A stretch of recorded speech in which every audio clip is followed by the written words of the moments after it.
Sanjiv Bhasin as well now joins in on the show. Sanjiv, the big ET Now's news exclusive has been confirmed. Naresh Goyal and his wife Anita Goyal have quit Jet Airways board according to sources, and the stake being reduced as well to 25.5% from 51%. The stock, of course, is having a field day on the back of that news. Do you think to a great extent a big overhang is now out of the way, and in terms of an investor standpoint that there will be a little more clarity now and headroom for upside on Jet?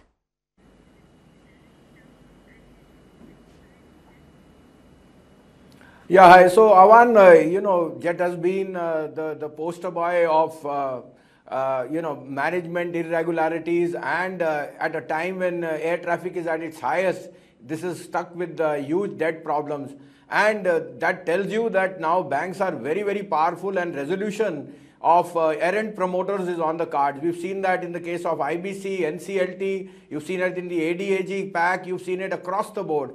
And wherever they are willful defaulters, the stocks will, the assets will be auctioned. I think it's a very positive move. How well it plays out, it's anybody's, time will tell. But it definitely tells you that there is a floor to the price of Jet.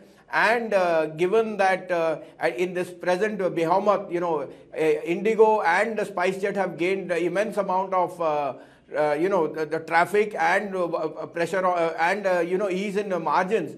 I think we will still go with if you want to be in aviation, then still Indigo and SpiceJet offer a better resolution. But sooner rather than later, a very, very willful suitor will take a stake in Jet, and it will be the beginning or end of some of the woes. For the time being, I think there will be a lot of ifs and buts, but this is a very, very welcome sign. Oh, yes. Yeah, indeed it is. Wanted to understand though, Sanjiv, what's happening with some of the power names, be it a PFC, be it an REC or an NTPC, they're all really buzzing.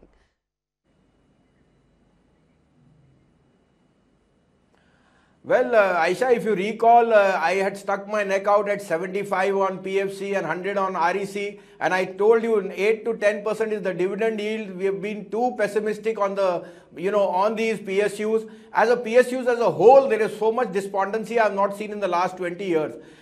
They've given an excellent return, almost 50%, 10% dividend yield, and I think this is just the beginning. The power lenders are going to see better asset qualities, better time of performance, margins are going to increase because of the imbroglio of NBFCs. So I think these are in a very sweet spot, and like I said, we've been very positive in this decline on the despondency on some of the PSUs, NTPC, ONGC, Coal India, BEL, BEML, NBCC, I can go on, and I would suggest wholeheartedly to all investors buy the CPSE ETF, because once you get a stable government, which we think Modi ji led coalition, I think you're going to see PSUs give huge amount of returns. Even after the present move of 50% upside by the end of the year is definitely on the card on select PSUs, with the underlying being to buy the CPSE ETF.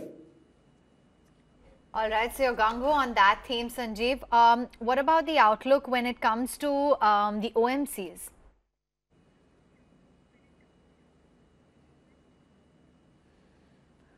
Very, very positive. I think, firstly, let me tell you, I think this time the Indian outperformance is going to be even more evident because three things: bond yields, rupee, and oil. Oil, I think, is headed below 60 in the next 2 months. So I think 70 has been a top. I'm extremely bearish on oil. Global growth is going to be to and fro. You've got yields hitting 2.4. I think RBI is going to cut rates now and give you more dovish signals. And thirdly, you're talking of a rupee which is below 69, which nobody in the right parlance had said in the right 3 months.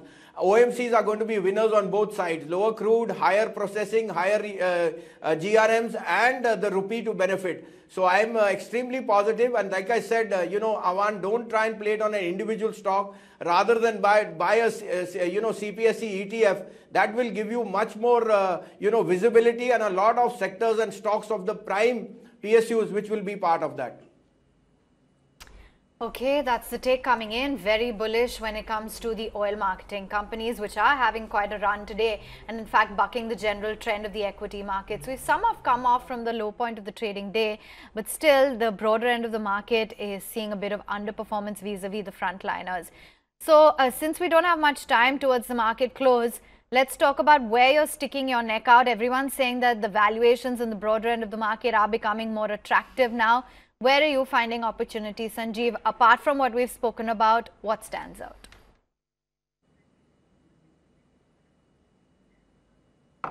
Yeah, so like I said, we've seen the maximum amount of despondency on mid caps and the PSU basket, and that is where the money lies. I am sure by middle of April, you should be closer to 12,000 and 13.5 to 14,000 by the end of the year. Mid caps are going to double, triple, or maybe 4 times in the next 2 years. So be with the players where you have confidence, where you have visibility. It will be construction, it will be real estate, it will be consumption, it will be select autos, select metals, where you've seen, being contrarian will pay out because we think consumption is going to come back strongly. So IDFC Bank first, NBCC, L&T Finance, and Nagarjuna Construction. These are some names. Godrej Properties, which I am very, very bullish. And like I said, some of the PSUs are a no-brainer. Yields are better than anything which you are getting on a fixed income, and select businesses are performing very, very strongly. From the broader markets, Sanjiv, what's catching your eye? Particularly, we were looking at names like in Arvind Fashion today, or in retail specifically, just picking on a theme there. But are you tracking that particular segment?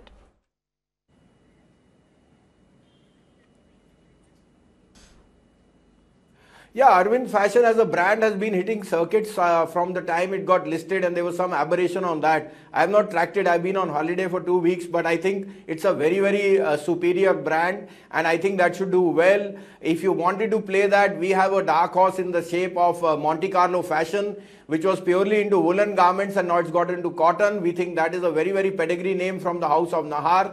And that could be a select outperformer. But you want to be in more visible names on a lot of sector stocks like I mentioned. So construction, consumption, banks and select metals are going to be outperformers.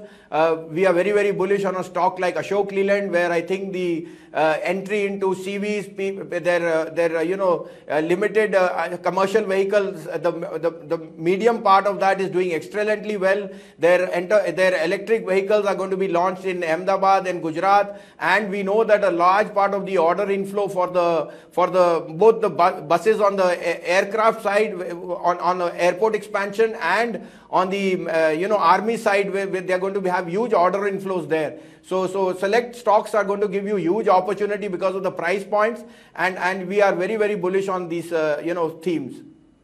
Right. All right. Let's get in some technical recommendations going. Sanjiv, many thanks for joining in.